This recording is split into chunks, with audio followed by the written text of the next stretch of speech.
We are living in a volatile political environment. You could put half of Trump supporters into what I call the basket of deplorable. Come on, man. If the Trump administration approves a vaccine before or after the election, should Americans take it, and would you take it? If the public health professionals, if Dr. Fauci, if the doctors tell us that we should take it, I'll be the first in line to take it. Absolutely. But if Donald Trump tells us that we should take it, I'm not taking it. Come on, man. And if you have a problem figuring out whether you're for me or Trump, then you ain't black. It was a debate.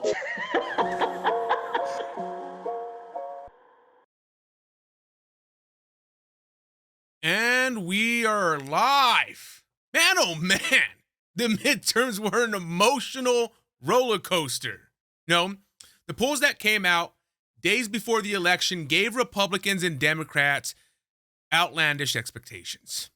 So outlandish that Democrats are celebrating their defeats as if they won the midterms, while Republicans are viewing what should be an optimistic victory as a foreshadowing of defeat in 2024. Which I understand, because I even caught myself during my live stream feeling defeated. And yes, I did a live stream. Funny thing here. I did a 7-hour live stream. I felt it was fucking epic. But I forgot to take it out of private and put it public. So, there's that, huh? But during my live stream, I had to remind myself that Nate Silver's 538 polls were wishful thinking at the most. No, we didn't need to win back the Senate. We just needed to maintain the splits. All we needed to do this midterm is win back the House. And we did that. This was a successful midterms for Republicans. Now, it would have been cool to still back the House in a landslide victory, but let's look at the bigger picture here. We are about to go headfirst into an economic roller coaster, which, might cause a devastating recession, maybe. And that's not even adding in the food shortage that's on the horizon, because that's going to happen. I don't know how severe it's going to be, but there is going to be a food shortage.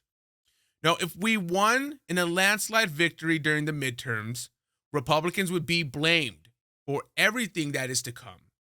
The outcome of the midterms was the best scenario to roll in. Trust me. So, if shit hits the fan in the next year, the Democrats will not be able to pass the blame onto Republicans. They will have to reap what they've sowed. So, optimistic view here, people.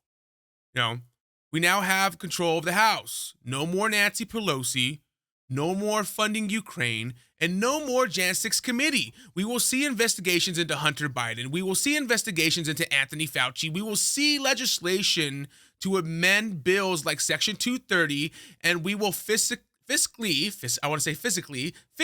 get back on track. Now, glass half full. Glass half full is what we have to look at this.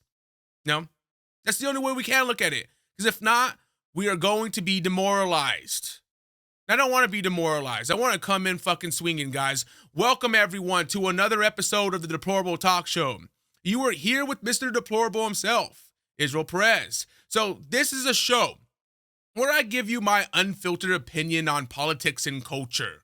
I know nothing about the things I choose to talk about, but this is America, where opinions are just like assholes. Everyone has one. I just choose to spread mine on the internet. Not my asshole. My opinions.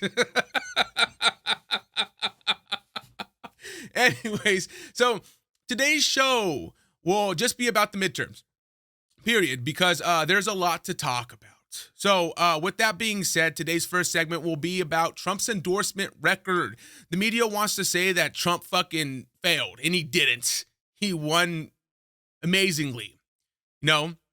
And then our second segment will be the big lead. We will be looking at the results of the midterms as a whole and what that means going forward for the GOP. So let's jump into our first segment of the day. Trump's endorsement record. My people are so smart. And you know what else they say about my people? The polls. They say, I have the most loyal people. Did you ever see that? Where I could stand in the middle of Fifth Avenue and shoot somebody and I wouldn't lose any voters, okay? It's like incredible. I mean, he's not wrong. So, I'm just going to say this right now. Now, if anyone is saying that Trump dragged down the GOP this midterm, they are wrong. No, if anything, he helped the GOP. Now, I'm not saying he didn't make some poor candidate choices in the midterms. He did. No, everyone is focusing on Dr. Oz and Herschel Walker. And yes, if you only look at those two, you could say Trump hurt the GOP, Senate-wise. But like the great Denzel Washington said, this shit's chess. It ain't checkers. You're going to lose some battles, some bigger than others. And like I said in the opening monologue, we should be celebrating, but instead we're doing what the MSM, mainstream media, and Democrats want. We are blaming people because we didn't get the outcome we thought we deserved. No, the mainstream media are writing articles like this. Trump is the Republican Party's biggest loser. Jesus, Wall Street Journal, shots fired, huh?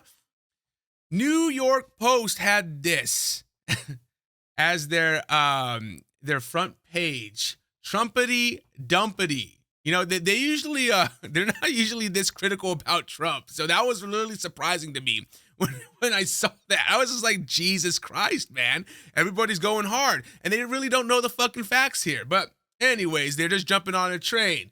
And then we have Axios writing, Trump's the loser as GOP falters. Okay. All right. No, and also on news outlets, they are saying things like this. Free advice to Republicans who are getting together for their version of an autopsy and what went wrong. What free advice do you give them? He was ready. Realize Donald J. Trump is a loser. He won once in 2016. Republicans lost in 2018. He lost in 2020. And if you really look at what happened last night, you can point it directly back to Trumpism. Pushing nonsense culture wars. That's Trump. Election denying. That's obviously Trump. And limiting access to abortion. Donald Trump delivered that. For years and years, Republicans were dangling it to get that conservative Christian vote, but they never actually landed that plane. Donald Trump did, because he's a one-man wrecking machine. And if Republicans don't realize that, then they're just going to keep firing up the base who are super loud, but shrinking by the day. My mother and father only get 2 votes. They have 5 grandchildren who don't subscribe to any of this. Yeah, that's a very, very good point. And to your... Yeah, that's what they're saying. That's what they're saying, loud and fucking proud. They think that they won this handfully. But they didn't. They didn't at all. They fucking lost. And again, like I said, they're acting like they won. They're acting like they fucking won, but they didn't. They didn't at all. And the reason they're doing this is because they want us to infight. That's what they want us to do. They want us to fucking start turning our backs on Donald Trump. They want us to blame Donald Trump for a victory. They want to demoralize us. No, and it doesn't help that Ben Shapiro is pushing the narrative as well. So, he tweeted out on November 9th, here's the basic takeaway from election 2022 so far. 1, Democrats will not change course on anything. They widely outperformed expectations, except in Florida. 2, Biden is their 2024 nominee unless he is fully incapacitated. 3, Republicans widely underperformed and heads should roll.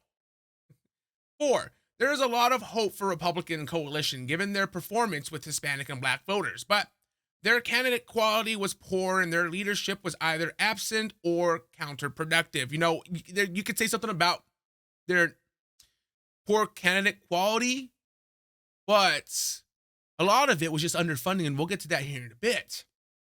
5, candidate quality matters. Underlying dynamics are not strong enough to drive bad candidates to victory. 6. Donald Trump was a major drag on the Republicans for his picks, from his picks to his antics. Okay. Trump picked bad candidates, spent almost no money on his hand-picked candidates, and then proceeded to crap on Republicans who lost and didn't sufficiently bend the knee. This will have a 2024 impact. 7. The Republican leadership class, paralyzed by the Trump phenomenon, failed to provide any leadership at all, except for DeSantis, who was a leader, an excellent candidate, and an organizer of his party, leading to Florida's red tsunami. I don't agree with that. I disagree with that last one. Don't disagree with that last one. But what Ben is doing is he's setting the stage for what the mainstream media wants. And this is what they want, people. The Republican Civil War starts now. They're so fucking sure of themselves, dude. I fucking hate it so much. So it says, following the GOP's poor showing in the midterms, the future of the party looks set to be decided on who will come out on top in the reignited rivalry between Donald Trump and Florida Governor Ron DeSantis. There was no rivalry there. There was no rivalry. As control of the House or the Senate is still up in the air, November 8th's midterms have supplied wildly contrasting narratives for the Republican Party's two heavyweight contenders. I put contenders there, but they should have said. That's what should have been there. So sure of themselves, man. So, let's look at Trump's track record. Let's let the numbers speak for themselves, huh? Did Trump really drag down the GOP like fucking Ben Shapiro said? Is Trump the big loser this midterm, as the mainstream media like to say? Is Trump the loser? Well, I don't think the numbers say that. So, if we look here, Trump for the general election endorsed 254 candidates, and out of those 254 candidates he endorsed, 82% of them won. That doesn't sound like a losing number to me. No, I'd be even satisfied with 50%. That's still a damn good number. But 82% won, huh? And that's because, California is not done. Then there's two more people. I think there's three more people in California that are poised to win. You know, and their Maine might flip to a Republican. I don't think Donald Trump endorsed that person, but Lauren Boebert is still poised to win. They haven't updated anything yet. I don't know why. That shit should be called already, but just saying. Anyways, so tell me how Donald Trump dragged the midterms when almost everyone he endorsed won. That's what I want to know. Huh? How is that a drag? Ben Shapiro. How is Trump the biggest loser this midterm? Mainstream media. It makes no fucking sense, dude. Anyways, let's go. Let's break this down by gubernatorial, Senate, and House, huh? Let's do that. So, gubernatorial governors. Trump endorsed 24 in his in the primaries, and out of those 24, 21 went to the general election. And as we look down here, it gets down to lieutenant governors and stuff like that. So, out of these 24 right here, 21 of them went to the general election. So, out of the 21 endorsed, 11 lost. That means 10 out of the 21 endorsed governors won, giving Trump a 50% success rate. That's good. I think that's good. 50% when you're just calling out people saying this person's going to win, this person's going to win, this person's going to win. He fucking basically flipped the coin. So let's look at the Senate, huh? So Trump endorsed 24 senators in the primaries, and out of those 24, all went to the general election. So out of those 24 endorsed, 6 lost. That means 18 out of the 24 endorsed senators won, giving Trump a 75% success rate in his Senate choices. That's pretty fucking good. No, that's 3/4. I don't know. I mean, I guess you can say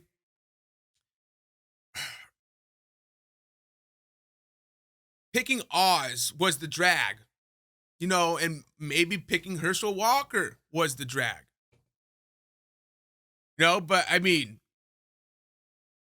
2 out of the 24, and that's 2 of the 6. So get the fuck out of here.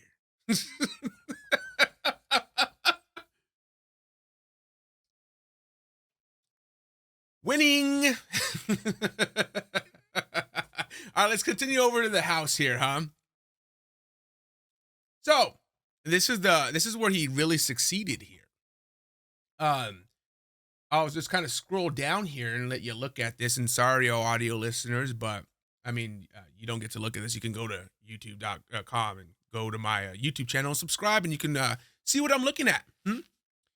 But just kind of scrolling down here. There's some people that didn't make it to the didn't make it past the primary, but we're not counting those. Anyways, so Trump endorsed 167 House candidates in the primaries, and out of those 167, 161 went to the general election. That's pretty fucking good odds just right there, huh? And out of the 161 House candidates endorsed, 13 lost.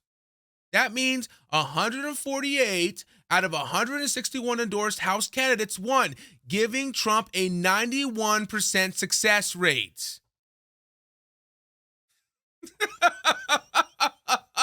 Boom! He really dragged down the party.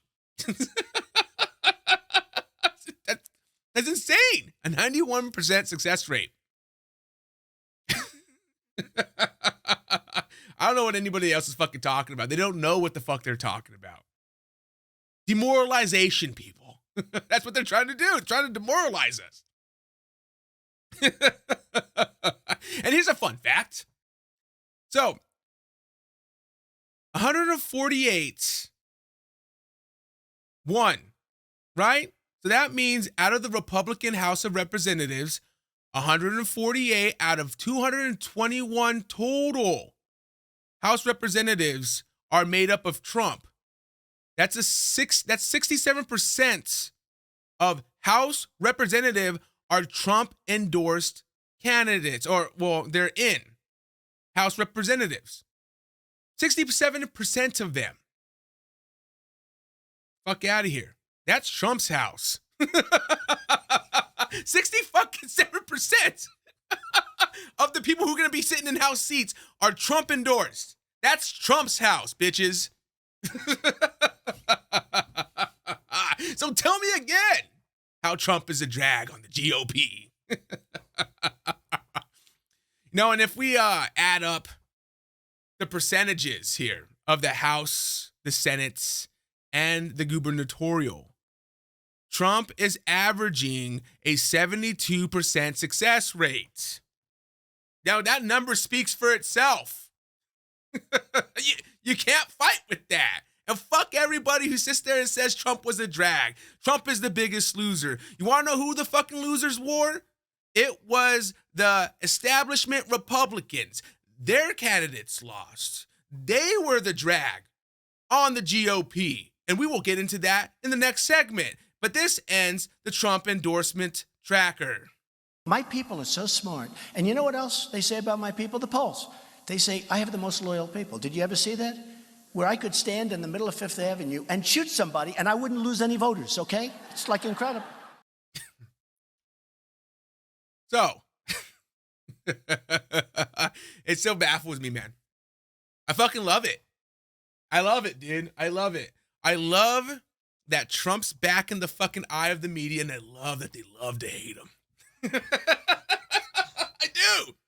I really do. It's exciting times. Exciting times. But real quick, before we get into the big lead for today, to those who are feeling down in spirits, no matter where you live, if you went out and voted and felt like your vote didn't count, or if you feel like nothing will ever change, just remember, you could be living in Chicago. For the first time as a Chicago resident.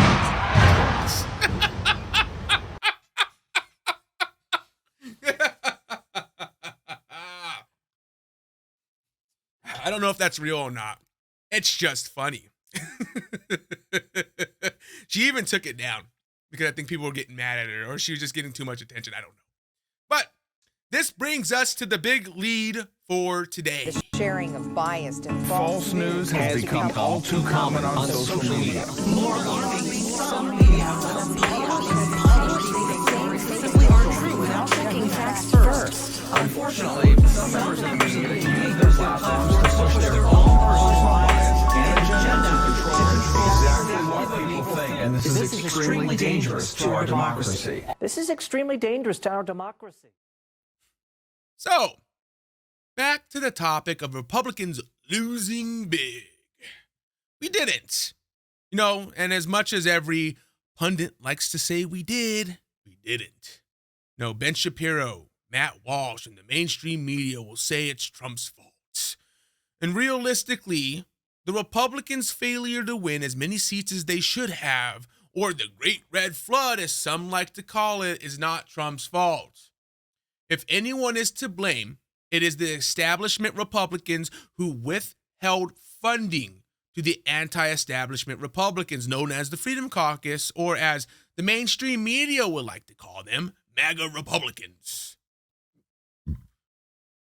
No. And as we can see in a tweet from Greg Price, Republican Senate candidates in every swing state were heavily outspent.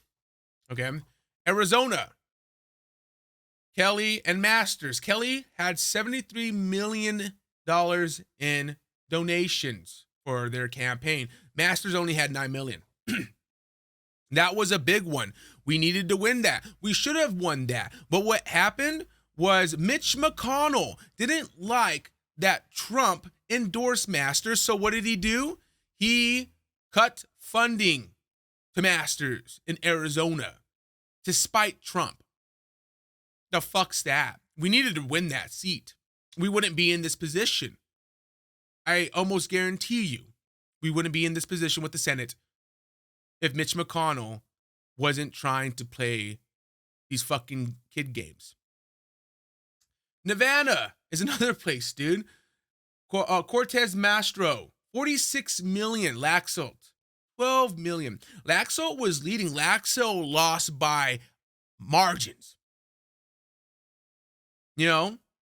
And that extra spending could have gotten him over, could have gotten him a little bit more votes just to win. He didn't lose by much. Imagine if we would have won that, we wouldn't be sitting in the seats that we are sitting in right now with the Senate. Oh, I was so optimistic about Nevada too, man. I was just like, oh, it's right there. New Hampshire, which is an other loss. Other loss, which is just like shit. Hassan, 36 million. Bolduc, 2 million. How the fuck? and now, mind you, these people are Trump-backed candidates. And that's why they didn't get the money that they needed. Like, look, Fetterman versus Oz. Well, Oz had the money. Oz was probably getting money from, he's a star. So he was probably getting money. But that's still, we should be sitting up there with Fetterman because we really needed to win Pennsylvania. You know? Fucking Fetterman. Fetterman could barely speak and he beat Oz. No, and I don't like Oz, dude. You know, I don't want Fetterman to win. And then we got what's going on right now that's in a runoff is Georgia, which is Warnock and Walker. And obviously Walker didn't get the same amount of funding as Warnock. You know, and that's down by margins. It's in a runoff. You know, and maybe if we would have outspent the competition in Georgia, we wouldn't be sitting in a fucking runoff right now, and we'd be a 50-50 split. And now we're just now we're kind of thumbing our fucking, chewing our fingernails, wondering if we're just going to keep the 50-50 split or is it going to be 51-49? We're fucking very lucky we won the House. Otherwise, shit, dude, I don't want to know what 2024 is going to look like. At least this way it's optimistic. But that's what happened in the 2022 midterm elections. We were underfunded because they were playing games on trying to hurt Trump and his candidate endorsements. Trump is a threat to the uniparty. He's a threat to the he is a threat to the establishment. So they cut funding, which is wrong. We could have had the numbers probably if we would have just made sure and came together and said, hey, we need to fund these people because we need to win. There is a civil war going on, like that paper said. But it didn't start during the midterms. It started in 2016 when Donald Trump challenged the establishment. Knowing they are losing their grip on the GOP in the last-ditch efforts to keep power, the establishment withheld funding for Trump-backed candidates in hopes of hurting Trump's chances in the 2024 primaries, which didn't work because Trump's success rate is out the fucking window, as we saw in the last goddamn segment. All they did is make sure we lost key races we needed, like in Arizona. Blake Masters should have had full funding from the GOP, but since he was a Trump-backed candidate, Mitch McConnell chose to stop funding to him. Like I was explaining earlier. Now, I blame the loss of Arizona strictly on Mitch. And if we look over here, Tiffany Smiley, all right, in my state, who was running against Patty Murray in Washington, she lost by devastating numbers, and she was running for the Senate. And if we look at this, Smiley lost by about 14 points. This was supposed to be a tight race. That's what we were being told, at least by everybody here. This was going to be the race of the century in Washington. Obviously it didn't happen that way. And Tiffany Smiley is a Mitch McConnell-backed candidate. So maybe that's what played a role, huh? And the reason I say that, because if we look at a Trump-backed candidate within Washington, Joe Kent,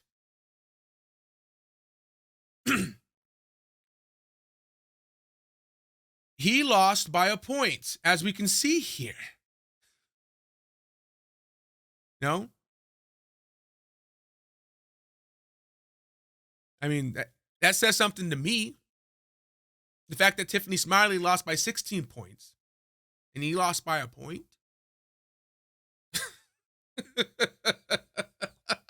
The fact that a Trump-backed candidate came that close to winning in King County and his counterparts did not stand a chance shows that no one wants to vote for the Republican establishment candidates. Trump's approval wins. And I'm confident that the Republicans did not vote for Smiley because she was backed by an establishment shill. And Republicans in Washington are tired of those kinds of Republicans. The establishment is doing one more push to gain ground. They are getting behind Ron DeSantis, which is funny because Ron has not even declared his intention to run for president. And I hope he doesn't run. It will further this divide within the Republican Party in the House and in the Senate at a time when we need to unite. We do. If Republicans do not get their shit together and begin challenging universal mail-in voting, ballot harvesting and early voting in courts, we will lose in 2024, regardless of whether DeSantis or Trump is the candidate. We will lose. Let's just say DeSantis, because everybody says he's the better pick. We will still lose. We will. Because we can't compete with the ballot harvesting machine in some of these fucking states where it's legal. We can't compete with universal mail-in voting.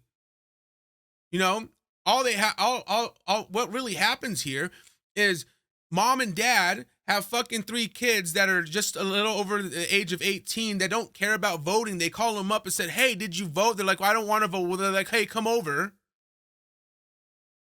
Like, we'll help you fill out your ballot, and then I'll take it in and turn it in for you. That's what happens. You have people going door to door, like in New York City, inside these cities, and knocking on it and saying, hey, did you get your ballot? Well, let's fill it out real quick, and I will go and turn it in. That's what they do. We won't be able to compete against that. We need to come together and take on these fucking issues so that way we can win in 2024. But let's take a look at what the poll said before November. Because I believe pollsters favor Republicans in the final weeks before the election in order to demoralize us when poll projections did not pan out in Republicans' favors. Nate Silver from 538 on October 18th tweeted a forecast of who will most likely be controlling the Senate after the election. So it says here, chances of controlling the Senate. 538 showed that Democrats had a 64 in 100 chance of controlling the Senate, and Republicans only had a 36 in 100 chance. Not good. Now, if we look down here at average seats controlled by party, as we can see here, 80% of their simulations showed that Democrats not only would keep the Senate, but have a better chance of taking an extra seat. You know? And if we bring up the map, that's exactly what's playing out. So, Democrats, let's bring that up, sorry. Democrats are currently sitting at 50 seats, and Republicans are sitting at 49. And it all comes down to Georgia, which is in a runoff. And the reason it's in a runoff is because no candidate got enough votes to cross the threshold of 50%. You know, and this is not going to be an easy walk in the park for Republicans. You know, Walker is currently down in votes, as we can see here, by roughly 35,000. But if we take a look at Chase Oliver, who got 81,000 votes, if 2/3 of those voters who voted for Oliver vote for Walker, Walker still loses. No. And even if Walker loses, it still reflects what polls were saying, what was going to happen in the election for the Senate. We were never supposed to win it. You know? And I will blame Trump for this one. Pennsylvania was a fuck up. I don't know what the fuck he was thinking endorsing Oz. There was a better candidate. Her name was Kathy Barnett. And here's a tweet from Benny Johnson, who said, "A star is born."